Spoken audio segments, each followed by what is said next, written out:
تو اول تو یہ بھی نہیں سوچ سکتا تھا انسان کہ اس نے اتنے حیرت انگیز دباؤ کے نیچے کوئی زندگی پل سکتی ہے. لیکن مزید حیرت اس بات پر ہے کہ وہاں روشنی کا کوئی اشارہ بھی نہیں پہنچتا، کوئی نور کی کوئی ایک اچٹی ہوئی کرن بھی وہاں داخل نہیں ہو سکتی، کیونکہ اوپر کی سطح کا پانی اس کو جذب کر لیتا ہے، اور مکمل تاریکی کا اگر کہیں کوئی تصور ہے تو وہ نیچے ہے، کلیتاً بالکل ایک تاریک دنیا ہے. کہتا وہاں جب ہم نیچے پہنچے اور دکھاتا ہے وہ فلم، تو وہاں ہمیں ایسی حیرت انگیز مچھلیاں دکھائی دیں، ہر قسم کے مختلف جانور چلتے پھرتے دکھائی دیے، جن کا آپس میں گفتگو کا ذریعہ روشنی تھا. بس اس انتہائی اندھیرے میں بھی خدا نے مخلوق کو روشنی کے ذریعے ایک دوسرے سے گفتگو کرنے کا سلیقہ سکھایا ہوا ہے، اور ملکہ عطا کر رکھا ہے، وہ اعضاء عطا کر دیے ہیں جن کا بنانا آج کے سائنسدان کے بھی اختیار میں نہیں کہ اس طرح اس کو بنا کر ان کے جانوروں کے اندر وہ رکھ دے، اور وہ ایسے حیرت انگیز طریق پر کارفرما ہوں کہ اس کو سمجھنا بھی انسان کے لیے ایک امر محال ہے، یعنی اس مسئلے کو حل نہیں کر سکتا. وہ جو ٹارچیں نیچے خدا نے بنا رکھی ہی ہیں مختلف قسم کی مچھلیوں کے لیے، وہ ہمارے جس طرح بلب تعلق رکھتے ہیں بٹنوں کے ساتھ، مرضی سے جلائے بجھائے جا سکتے ہیں، اسی طرح جانوروں کی مرضی پر وہ روشنیاں ہیں، از خود طبی طور پر نہیں جلتی، بلکہ جانوروں کی مرضی ہے، جب چاہیں روشن کر لیں، جب چاہیں بجھا دیں. اور اتنے خوبصورت رنگ ہیں کہ بعض مچھلیاں جب وہ اکٹھا سارا رنگ اپنے سارے رنگ ظاہر کرتی ہیں تو کوئی اس کا آگ کا کھیل جو آپ نے دنیا میں دیکھا ہوگا اس کا مقابلہ نہیں کرتا. حد سے زیادہ خوبصورت مناظر پیدا ہوتے ہیں. اور عجیب بات یہ ہے کہ اتنا مکمل اختیار دے دیا گیا ہے ان کو کہ اگر وہ چاہیں تو اپنے آدھے جسم کو روشن، ایک طرف کے آدھے جسم کو روشن کریں، اگر چاہیں تو دوسری طرف کے آدھے جسم کو روشن کریں. چنانچہ وہ دوستوں کا جوڑا جو یہ پسند نہیں کرتا کہ لوگوں کو پتہ چلے کہ ہم دوستی کر کے اکٹھے پھر رہے ہیں،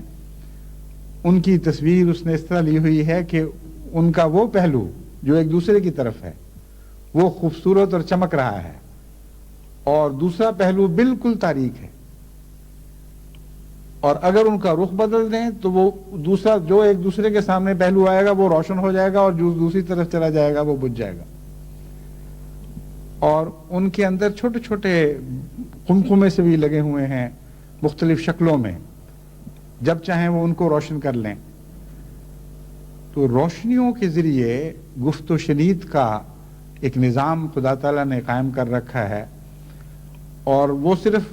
مذکر اور مؤنث یا نر مادہ کے درمیان گفت و شنید کا ذریعہ نہیں، بلکہ وہ ایک دوسرے کو مختلف حالتوں میں مختلف کیفیات بتانے کے لیے روشنیوں کے ذریعے پیغام بھیجتے ہیں. لیکن ابھی پوری طرح ان کے حالات کو انسان سمجھ نہیں سکا. اول تو یہ کہ بہت مشکل کام ہے، دوسرا یہ کہ سائنسدانوں کا جب ایک طرف دماغ چل پڑے تو عادت پڑ جاتی ہے، ہر بات کا وہی نتیجہ نکالتے ہیں. اتنی سی بات سمجھ آ گئی کہ مرد اور عورت میں آپس میں تعلق ہوتا ہے تو ہر اشارے کا یہ مطلب نکالنے لگ جاتے ہیں. حالانکہ خدا تعالیٰ کی کائنات وسیع ہے. وَلَا يُحِيطُونَ بِشَيْءٍ مِّنْ عِلْمِهِ إِلَّا بِمَا شَاءَ. وہ تو خدا کی کسی چیز کا کسی چیز کے ایک چھوٹے سے پہلو کا بھی احاطہ نہیں کر سکتے، الا بما شاء، مگر جس کی خدا توفیق بخشے، جتنا چاہے ان کو علم عطا فرما دیتا ہے. تو خدا تعالیٰ نے قرآن کریم میں جو ہمیں یہ بتایا کہ تم کائنات میں خدا تعالیٰ کی تخلیق پر غور کیا کرو اگر اولو الالباب ہو. فرمایا اولو الالباب یہی کرتے ہیں، صاحب علم و عقل غور کرتے رہتے ہیں کہ خدا تعالیٰ نے کائنات کیسے بنائی ہے، کیا کیا نظام اس میں رکھے ہوئے ہیں، کس طرح خدا تعالیٰ کی صفات اس کائنات میں جلوہ گری کرتی ہیں، اور جب وہ یہ دیکھتے ہیں تو ذکر الہی پیدا ہوتا ہے اس سے، اور یہی عقل کی تعریف ہے۔ نہ اکیلا ذکر الہی کو معنی رکھتا ہے جس میں عقل شامل نہ ہو۔ آنکھیں بند کر کے آپ کسی کی تعریف کرتے رہیں، آپ کو پتہ ہی نہ ہو کہ تعریف کس چیز کی کر رہے ہیں، اس کو ذکر کہنا ہی حماقت ہے۔ اور چیز دیکھ رہے ہیں مگر تعریف پیدا نہیں ہو رہی، صاحب حمد کی طرف ذہن نہیں جا رہا، یہ بھی ایک اندھا پن ہے۔ تو عقل کی نشانی یہ ہے کہ ان دونوں چیزوں میں امتزاج ہو جائے، یہ دونوں چیزیں ایک دوسرے کے ساتھ وابستہ ہو جائیں، اور پھر خدا تعالیٰ کی عجیب شان آپ کو ہر جگہ دنیا میں پھیلی ہوئی دکھائی دے گی، جیسا کہ اس آیت میں بیان فرمایا ہے، تسبح لہ السماوات السبع والارض ومن فیہن وإن من شیء الا یسبح بحمدہ ولکن لا تفقہون تسبیحہم، کہ دیکھو اسی کی تعریف کر رہے ہیں سارے آسمان، یعنی 7 آسمان اور زمین اور جو کچھ ان میں ہے، اور کوئی بھی ایسی چیز نہیں جو ہمیشہ خدا تعالیٰ کی حمد اور تسبیح میں مصروف نہ ہو، مگر تم سمجھتے نہیں ہو۔ پھر آوازوں کے ذریعے جو ایک دوسرے سے جانور باتیں کرتے ہیں، ان کے متعلق ہمیں اتنا تو علم ہے کہ ہم یعنی انسان ایک دوسرے سے اس طرح باتیں کرتے ہیں، لیکن جانوروں کے متعلق ہم یہی سمجھتے ہیں کہ صرف 1-2 ایسے اشارے ہیں خوف کے یا حرص کے، جو وہ اپنی چیخوں کے ذریعے یا بے ہنگم آوازوں کے ذریعے ایک دوسرے کو سمجھانے میں کامیاب ہو جاتے ہیں۔ مگر امر واقعہ یہ ہے کہ جب جانوروں کی زندگیوں پر غور تحقیق کی جائے اور ان کی آوازوں کو سمجھنے کی کوشش کی جائے تو بہت کچھ اور بھی معلوم ہونے لگتا ہے۔ آج کل کے زمانے میں سائنسدانوں نے اس علم کی طرف توجہ کی ہے اور معلوم کرنا شروع کیا ہے کہ پرندے جب آوازیں نکالتے ہیں تو کیا صرف خوف کی آواز ہی ہے یا اور بھی باتیں ہیں کچھ۔ چنانچہ ان کو پتہ چلا کہ صرف خوف کی یا امید کی باتیں نہیں، بلکہ اور بھی اشارے اپنی آوازوں میں وہ کرتے ہیں، لیکن چونکہ ہمارے سننے کی جو ویو لینگتھس ہیں، یعنی ارتعاش کے اندر کتنی مرتبہ اونچ نیچ پیدا ہوتا ہے آواز کی ارتعاش میں، اس کو ویو لینگتھ کہتے ہیں، یعنی ایک ارتعاش اور دوسرے ارتعاش کی پیک کے درمیان آپس میں کیا فاصلہ ہے۔ بہرحال یہ ایک ایسا لفظ ہے جس کی مجھے اردو نہیں آ رہی، تو میں ویو لینتھ کے طور پر آپ کے سامنے بیان کر رہا ہوں۔ آواز کیا ہمارا سننے کا خدا تعالیٰ نے ایک دائرہ مقرر فرما دیا ہے، اس دائرے سے کم ویو لینتھ کی آوازوں کو ہم نہیں سن سکتے، اس دائرے سے آگے بڑھی ہوئی ویو لینتھ کی آوازوں کو ہم نہیں سن سکتے، اور جانور اس سے بہت زیادہ سنتے ہیں اور بہت کم بھی سنتے ہیں۔ اس لیے اول تو وہ جو آوازیں ہمیں ان کی آتی ہیں ان سے زیادہ کچھ باتیں وہ کر رہے ہوتے ہیں جن کا ہمیں پتہ ہی نہیں، اور مختلف جانوروں کے لیے مختلف سمت میں خدا تعالیٰ نے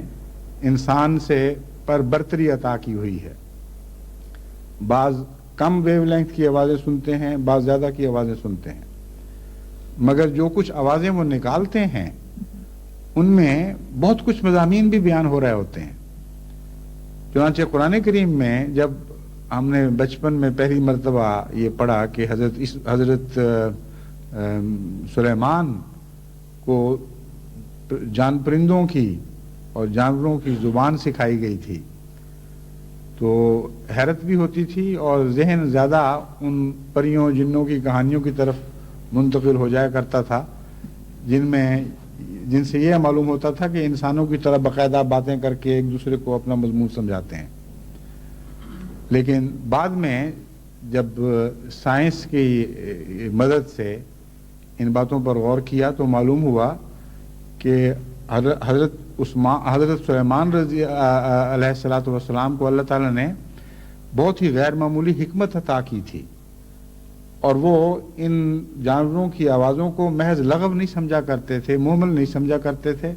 بلکہ ان پر غور فرمایا کرتے تھے، اور غور فرمانے کے نتیجے میں ان پر بہت سے ایسے مضامین روشن ہو جاتے تھے جو عام آدمی پر روشن نہیں ہوتے۔ طیور کے اور بھی معنی ہیں جو تفاسیر میں ملتے ہیں، لیکن ظاہری طور پر اگر معنی کیے جائیں تو یہی معنی بنتے ہیں کہ حضرت سلیمان ایک بہت ہی غیر معمولی حکمت رکھنے والے نبی تھے، جن کو خدا تعالیٰ نے عام نبوت کی باتوں کے علاوہ بھی بہت سی حکمت کی باتیں بتائی تھیں، اور ان میں ایک ان کا یہ شوق بھی تھا کہ جانوروں کے اشاروں سے، ان کی حرکتوں سے، ان کی آوازوں سے معلوم کریں کہ وہ کیا کہنا چاہتے ہیں۔ اس مضمون پر بھی ڈیوڈ ایٹنبرا نے ایک بہت ہی دلچسپ فلم بنائی ہے، یہ ایک سے زائد بنائی ہوں گی، مجھے ایک دفعہ ایک دیکھنے کا موقع ملا، اور اس سے پتہ چلتا ہے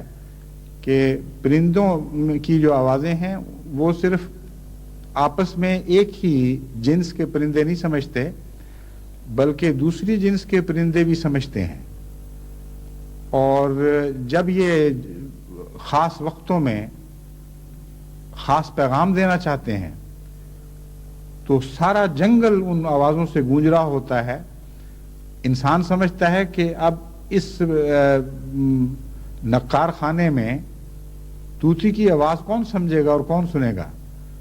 لیکن اس نے بڑے گہرے غور سے یہ معلوم کیا کہ وہ جانور جو اپنی آواز دور تک دوسرے اپنے ہم جنسوں کو پہنچانا چاہتے ہیں، وہ اس آواز کے ہنگامے میں ان وقفوں کی تلاش کرتے ہیں جب دوسروں کی آوازیں اس وقت بند ہوئی ہوتی ہیں، چنانچہ عین اس وقت جبکہ دوسری بڑی آوازیں جو ان کی آواز کو ڈبوتی ہیں وہ رکتی ہیں تو ایک دم یہ پھر اپنی چیخ چلاتے ہیں۔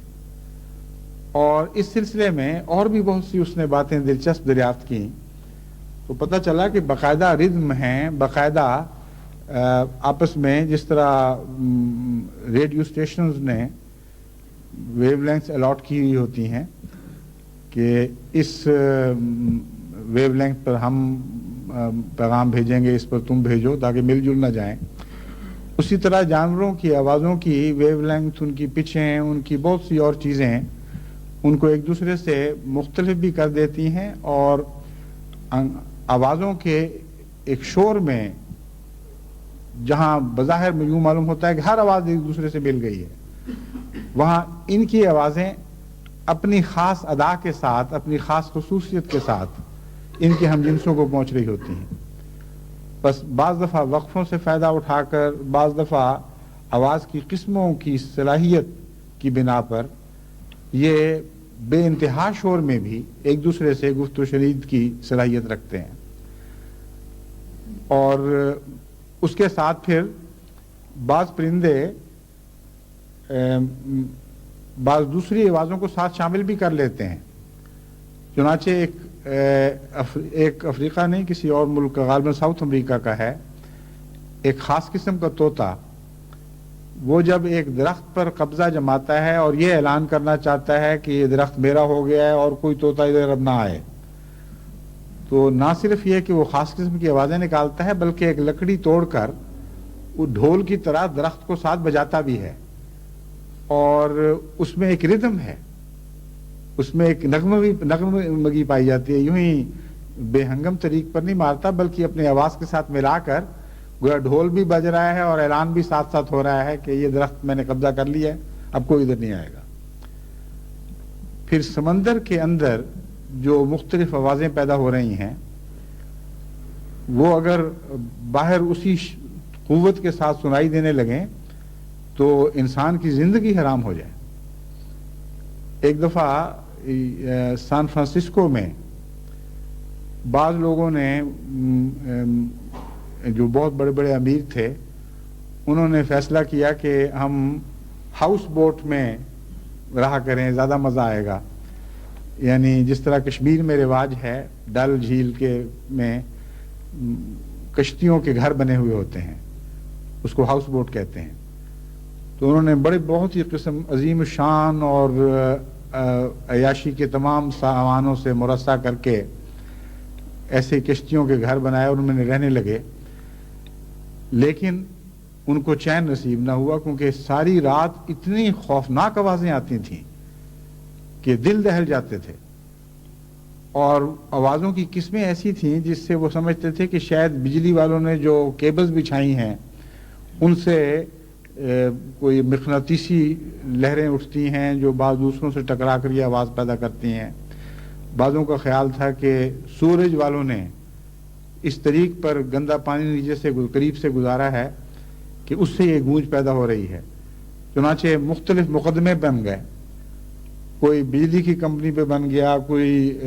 کمیٹی پہ بن گیا کہ تم نے سورج غلط طریقے سے گزارا ہے، اس سے ہماری نیند حرام ہو گئی ہے۔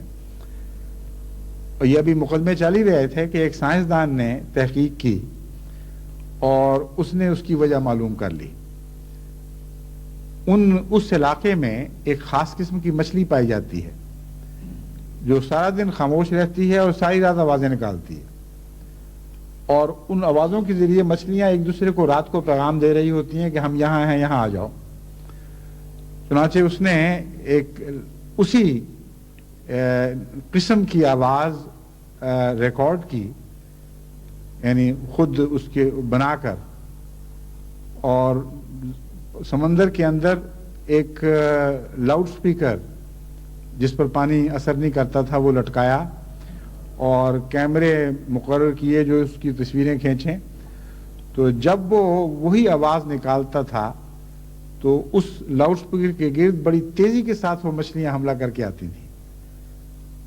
اور اس وقت پتہ چلا کہ یہ ہیں آواز نکالنے والی مچھلیاں۔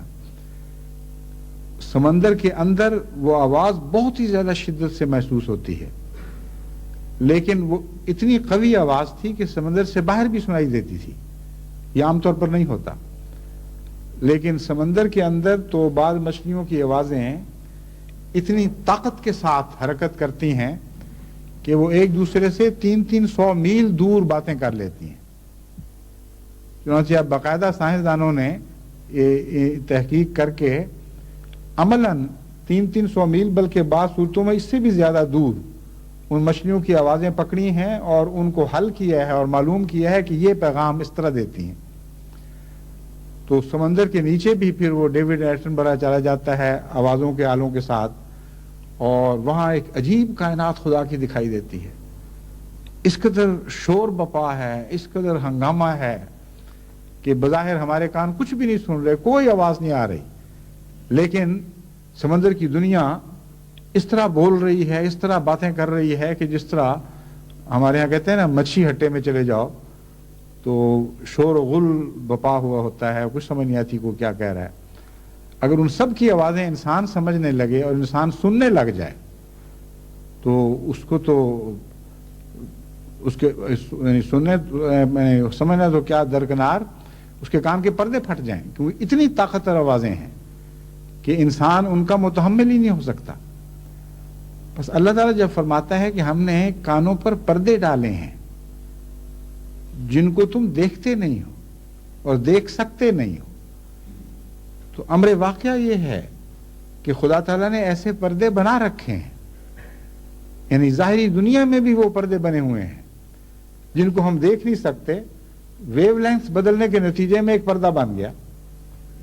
آپ خاص قسم کی آوازیں سنتے ہیں، بعض دوسری قسم کی آوازیں سن ہی نہیں سکتے، ورنہ اگر سنتے تو اپنی آوازیں سننے کی بھی اہل نہ رہتے۔ اس قدر طاقتور آوازیں ہیں، اتنا زبردست شور ہے کہ پردوں کے پرخچے اڑ جائیں۔ بس خدا تعالیٰ نے پردے رکھے ہوئے ہیں حفاظت کی خاطر، لیکن بدنصیب لوگ وہ ہیں جو ان پردوں سے کے نتیجے میں حق سے محروم رہ جاتے ہیں۔ خدا تعالیٰ نے جو پردے بنائے ہیں وہ خاص مقاصد کے لیے بنائے ہیں۔ اب روحانی دنیا میں بھی جب ہم پردوں کی بات کرتے ہیں تو اللہ تعالیٰ کے قائم کیے ہوئے پردے کچھ مسالے رکھتے ہیں، لیکن بدنصیب لوگ ان پردوں کے نتیجے میں حق بات سے محروم رہ جاتے ہیں۔ پردے اس لیے خدا تعالیٰ نے عطا کیے انسان کو تاکہ گندی باتوں سے بچے، لغو باتوں سے بچے، ان چیزوں سے بچے جو خدا سے دور لے جاتی ہیں۔ یہ تھا استعمال پردے بنانے کی، یہ حکمت تھی۔ اس لیے بنایا تو خدا ہی نے ہے، مگر انسان جب چیزوں کے غلط استعمال کرنے لگتا ہے تو وہ چیز جو فائدے کی خاطر بنائی جاتی ہے وہ نقصان کا موجب بن جاتی ہے۔ بس جہاں بھی آپ یہ پڑھتے ہیں کہ ہم نے ایسا کیا، ہم نے پردے بنائے، ہم نے فاصلے حائل کیے، روکے پیدا کی، تو نعوذ باللہ اس کا یہ مطلب نہیں ہے کہ اللہ تعالیٰ نے شر پہنچانے کے لیے ایسا کیا۔ مراد یہ ہے کہ خدا تعالیٰ نے کہ قانون نے بعض مصلحتوں کی وجہ سے بعض چیزیں بنا رکھی ہیں، بعض روکیں پیدا کرنے کی صلاحیت انسان کو بخشی ہے۔ آنکھیں بند کر سکتا ہے، یہ بھی اس کی نعمت ہے۔ اگر انسان آنکھیں بند نہ کر سکتا تو اس کا نظام عصبی تباہ و برباد ہو جاتا، نیند نہیں آ سکتی تھی اس کو، اور ہر وقت کی آنکھیں کھلی ہوئی تو ایک عذاب ہے۔ اب دیکھیں، آنکھیں بند کرنا ایک نعمت کے طور پر دیا گیا تھا، مگر آپ اگر روشنیوں سے آنکھیں بند کر لیں اور جگہ جگہ ٹھوکریں کھاتے پھریں اور ایک مصیبت میں مبتلا رہیں تو معمولی روزمرہ کی زندگی آپ کے لیے عذاب بن سکتی ہے۔ ایک دفعہ ہم نے سیر کرتے ہوئے یہ مقابلہ کیا کہ آنکھیں بند کر کے کون سیدھا چل سکتا ہے، تو آنکھیں بند کر کے اول تو چلنا ہی بڑی مشکل ہے، بہت بڑی مصیبت ہے، آدمی کا بیلنس بگڑ جاتا ہے، دوسرے رخ کا پتہ ہی نہیں چلتا۔ چنانچہ جب میں اور میری بچیاں ساتھ تھیں، ہم نے کہا ہم آنکھیں بند کر کے سیدھا چلنے کی کوشش کرتے ہیں،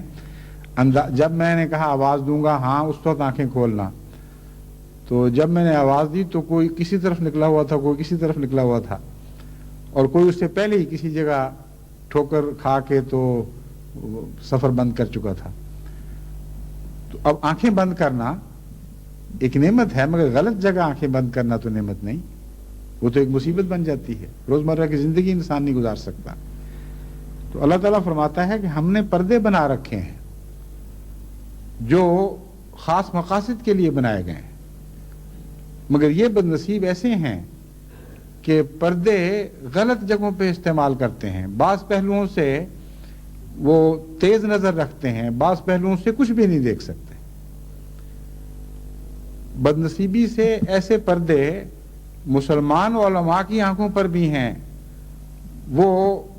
بعض چیزیں وہ نہیں دیکھ سکتے۔ اور عجیب حالت ہے کہ جس قرآن کریم نے یہ عظیم راز ہمیں سمجھائے، ایسے عظیم راز جو دنیا کی اور کسی کتاب میں نہیں ملتے، وہ مسلمان خدا کی کائنات کی تخلیق پر غور کرنے سے عاری رہے۔ ایک دور تھا چند سو سال کا، یعنی بغداد میں جب اسلامی مملکت کا مرکز تھا، جس میں سائنسدانوں نے بڑی ترقی کی ہے، اس میں کوئی شک نہیں، مگر وہ ماضی کی بات بن چکی ہے۔ اب ان چیزوں پر غور کے لیے مسلمانوں کی آنکھیں نہیں کھلتی اور غیر کھولتے ہیں، لیکن مسلمان ذکر کی طرف تو بہرحال مائل ہوتے ہیں، لیکن یہ لوگ ذکر کی طرف مائل نہیں ہوتے۔ کسی نے ایک پردہ گرا رکھا ہے آنکھ پر، کسی نے دوسرا پردہ گرا رکھا ہے۔ اور جہاں تک دلوں کی کیفیت کا تعلق ہے، خدا تعالیٰ فرماتا ہے دلوں پر تو ہم نے کئی قسم کے پردے بنا رکھے ہیں، ایک نہیں بہت سے پردے ہیں جو حائل ہو جاتے ہیں۔ یہ جو مضمون ہے اس سے متعلق میں پھر انشاءاللہ کسی وقت بیان کروں گا، اب وقت زیادہ ہو رہا ہے۔ میں اب دوسری آیت کی طرف آ کر آپ کو مختصراً اس کا پہلی آیت سے تعلق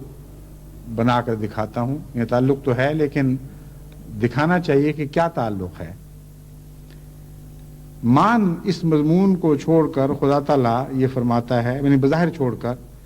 وَإِذَا قَرَأْتَ الْقُرْآنَ جَعَلْنَا بَيْنَكَ وَبَيْنَ الَّذِينَ لَا يُؤْمِنُونَ بِالْآخِرَةِ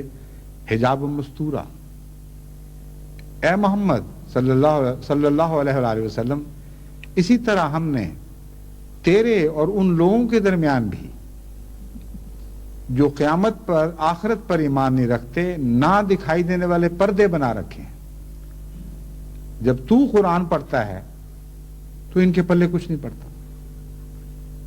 قرآن ذکر ہے، مراد یہ ہے کہ جب تو ذکر الہی کرتا ہے اس قرآن کے ذریعے جو خدا نے تجھے عطا کیا ہے تو لذتوں کی دنیا میں کھویا جاتا ہے، کلیتاً خود فراموش ہو جاتا ہے۔ لیکن یہ لوگ جو سن رہے ہیں ان کو کچھ سمجھ نہیں آ رہی ہوتی، ہم نے ایسے پردے بنا رکھے ہیں گویا ان کی سننے کی ویو لینتھ ہی اور ہے۔ اور عملاً روحانی دنیا میں مختلف ویو لینگتھس ہیں، مختلف قسموں کی آوازیں ہیں جو صاحب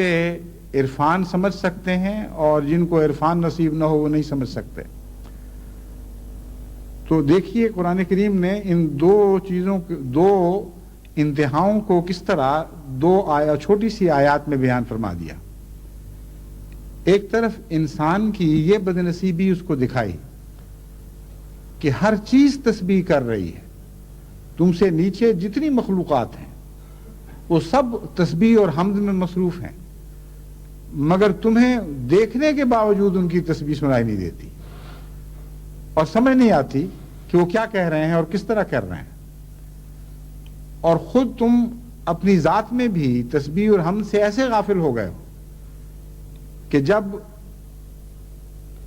خدا تعالیٰ کی حمد بیان کرنے والا ایسا آیا جو سب دنیا میں حمد بیان کرنے والوں سے آگے بڑھ گیا، جب خدا تعالیٰ کی تسبیح کرنے والا ایسا وجود ظاہر ہوا کہ اس جیسا کبھی نہ پہلے پیدا ہوا تھا نہ آئندہ پیدا ہو سکتا ہے، یعنی محمد مصطفیٰ صلی اللہ علیہ وآلہ وسلم، جس کے متعلق فرمایا کہ ذکر الرسولہ وہ مجسم ذکر الہی ہے، تم اس کی باتوں سے کھلا کھلا ذکر الہی سنتے ہو اور تب بھی تمہارے اور اس کے درمیان پردے پڑے ہوئے ہیں۔ بس کائنات میں سب سے زیادہ اندھا جانور انسان بن جاتا ہے اس صورت میں، نہ خود تسبیح اور حمد کا سلیقہ، نہ دوسروں کو دیکھ کر وہ کچھ سیکھتا ہے اور ان کی سمجھ بھی نہیں آتی۔ ساری کائنات بھری ہوئی ہے خدا کی حمد اور تسبیح کرنے والوں سے، ان کی آوازیں سنائی دے رہی ہیں، ان کی روشنیاں جل رہی ہیں، اور عجیب مناظر ہیں جو تمام دنیا میں کائنات میں ہر طرف پھیلے پڑے ہیں، ہواؤں میں بھی ہیں، خشکی کے اوپر بھی، زمین پر چلنے والوں میں بھی، اور سمندر کی گہرائیوں تک ہیں، اور دن رات وہ جلوہ افروزیاں ہو رہی ہیں، خدا تعالیٰ کے جلوے ظاہر ہو رہے ہیں مختلف شکلوں میں، مگر دیکھنے والے کو بھی دکھائی نہیں دے رہا، سننے والے کو بھی سنائی نہیں دے رہا۔ اور پھر ایسے اندھے اور غافل ہو جاتے ہیں کہ جب حضرت اقدس محمد مصطفیٰ صلی اللہ علیہ وآلہ وسلم ان پر ذکر الہی پڑھتے ہیں تو ان کی اور ان کے درمیان ایک پردہ آ جاتا ہے اور کچھ سمجھ نہیں آتی۔ بس اگر نماز میں لذت پیدا کرنی ہے تو نماز سے باہر ذکر الہی کا سلیقہ سیکھیں۔ ولا ذکر اللہ اکبر کا ایک یہ بھی معنی ہے کہ نماز میں تو تم تھوڑی دیر ٹھہرتے ہو، لیکن خدا کے ذکر کا مضمون بہت وسیع تر ہے، ہر طرف پھیلا ہوا ہے، اور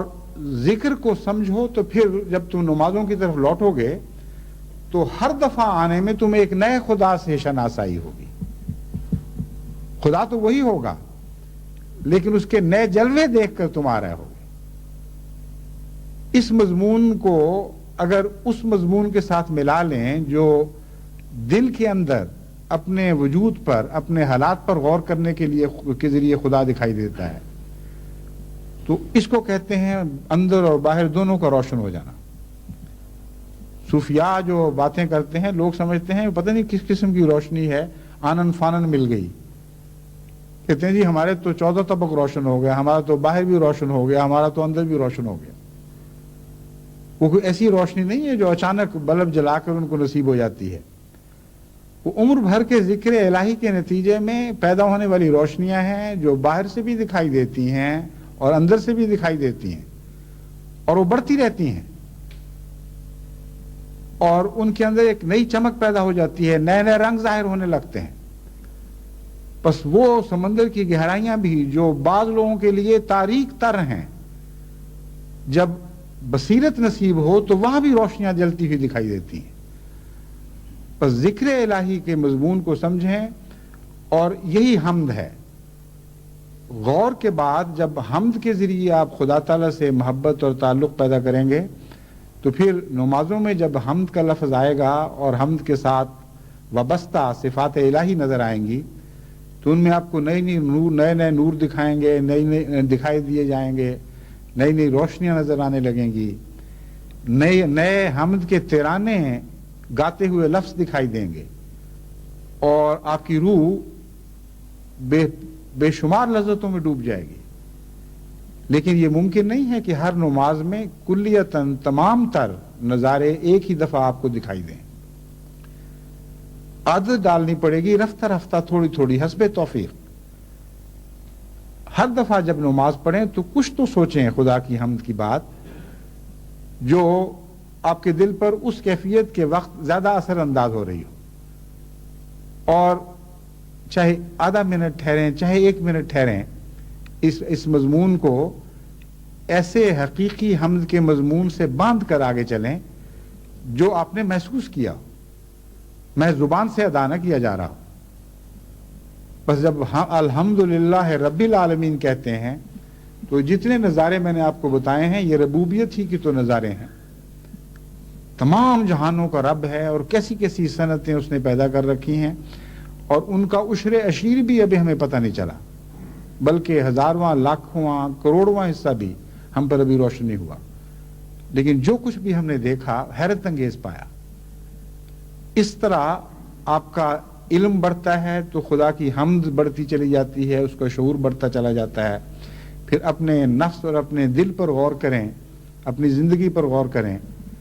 روزمرہ کے تجارب پر غور کریں، خدا تعالیٰ کے احسانات پر غور کریں، تو جتنا جتنا آپ غور کریں گے اتنا اتنا آپ کی نمازیں لذتوں سے بھرنی شروع ہو جائیں گی۔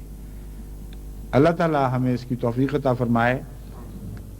میں سمجھانے کی کوشش کرتا ہوں، لیکن ایسے عجیب مضامین ہیں کہ جن کا سمجھانا بھی مشکل ہے، لیکن یہ میں یقین دلاتا ہوں کہ ایک ہی علاج ہے، اور صرف ایک ہی، کہ ایاک نعبد و ایاک نستعین کے دروازہ کھول کر ذکر الہی میں داخل ہوں۔ ایاک نعبد، ہم صرف تیری ہی عبادت کرتے ہیں یا تیری ہی عبادت کریں گے، مگر کس طرح؟ ایاک نستعین، تجھ سے ہی مدد مانگتے ہوئے۔ اگر تیری مدد نصیب نہ ہو تو ہم نہیں کر سکتے۔ میں نے آپ کو بتایا تھا کہ یہاں عبادت میں حمد کا مضمون داخل ہے۔ سچی حمد کے بغیر عبادت کا حق ہو ہی نہیں سکتا، اور سچی حمد نہ ہو عبادت کے ساتھ تو ایاک نستعین کی دعا قبول نہیں ہو سکتی، کیونکہ حمد کا قبولیت دعا سے گہرا تعلق ہے۔ چنانچہ اسی مضمون کو رکوع سے اٹھتے وقت جو ہم کلمہ کہتے ہیں وہ کھول دیتا ہے۔ وہ کلمہ یہ ہے، سمع اللہ لمن حمدہ، اللہ اس کی سنتا ہے جو اس کی حمد کرتا ہے۔ ایاک نعبد و ایاک نستعین میں ہمیں یہی تو بتایا گیا تھا کہ خدا سے عرض کرو کہ ہم تیری عبادت کرتے ہیں، اس لیے تجھے ہی سناتے ہیں کہ اے خدا ہماری مدد کو آ، ہماری دعا قبول کر۔ لیکن عبادت حمد سے خالی نہیں ہونی چاہیے، ورنہ یہ دعا نا مقبول ہو جائے گی۔ اس مضمون کو سمع اللہ لمن حمدہ نے کھول دیا کہ اللہ سنتا ضرور ہے، مگر ان کی سنتا ہے جو اس کی حمد کرتے ہیں، حمد کے ذریعے تعلق قائم ہوتا ہے۔ پس خدا سے حمد کا تعلق قائم کریں، اپنی روزمرہ کی زندگی میں یہ تعلق بڑھائیں، پھر عبادت میں جب اس کے حضور حاضر ہوں گے تو آپ کو ہر عبادت کے وقت ایک قریب تر آیا ہوا خدا دکھائی دے گا، جس کے بہت سے تعلقات آپ سے قائم ہو جائیں گے۔ جتنی حمد آپ سوچیں گے اتنے ہی محبت کے رابطے خدا تعالیٰ سے بڑھنے شروع ہو جائیں گے۔ اللہ تعالیٰ ہمیں اس کی توفیق عطا فرمائے۔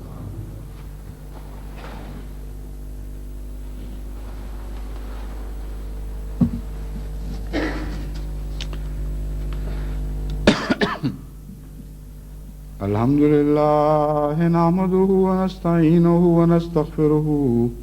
ونؤمن به ونتوكل عليه ونعوذ بالله من شرور أنفسنا ومن سيئات أعمالنا من يهده الله فلا مضل له ومن يضلله فلا هادي له ونشهد أن لا إله إلا الله وحده لا شريك له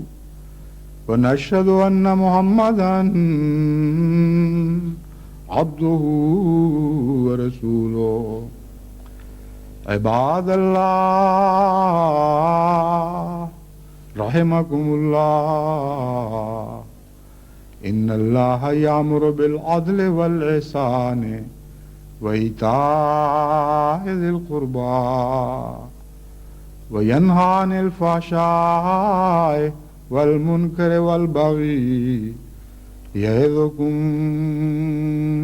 لعلكم تذكرون اذكروا الله يذكركم وادعوه يستجب لكم ولذكر الله أكبر